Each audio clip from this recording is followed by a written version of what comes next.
I'm going to get this quick take video for you right now. Now, S.A., this is what I used to do when I was like a little kid and your birthday decorations, you know, are starting to deflate. This is an actual sport. They're wearing helmets, keeping the balloon in the air. How do you feel about it? I don't know if the helmets are necessary, but since you're getting around the car, you might bump your head into something, I guess. But if you got on a helmet, where's the elbow pads? Where's the knee pads? Take that into consideration as well. But I would tell you this: I still play around doing that with my daughters. I mean, I you know, hit the balloon and keeping it up, make sure it don't touch the ground. It's a lot of fun. It's a lot of fun. I think that if the helmet is excessive, I mean, it's not like it's that damn physical, for crying out loud. Well, this is actually, just to be clear, this is the Balloon World Cup. So, do you believe this is a sport? Hell no. Like, we must be really bored as a society when we're doing commentary with people just hitting balloons and stuff like that. We have commentary with dudes eating hot dogs.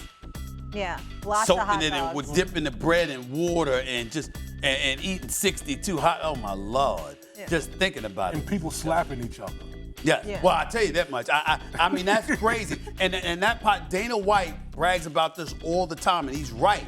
The numbers on digital and social media and beyond, they are astronomical for folks slapping one another. And cats get knocked out too. They are knocked out. I mean, damn. Yeah. But they might need to wear helmets. Would you do that? No, hell no.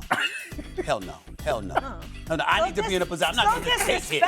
I'm not going to just take standing there letting folks slap you. Wait, Charlie Murphy, the late great Charlie Murphy, got arrested. So what did he say? You don't slap a man. You understand what I'm saying? Remember when James Chappelle played Rick James? You know what I'm saying? What did the 5 fingers say to the face? Bam! One of the all-time favorite skits. No doubt about it. Thanks for watching ESPN on YouTube. For live streaming, sports, and premium content, subscribe to ESPN+.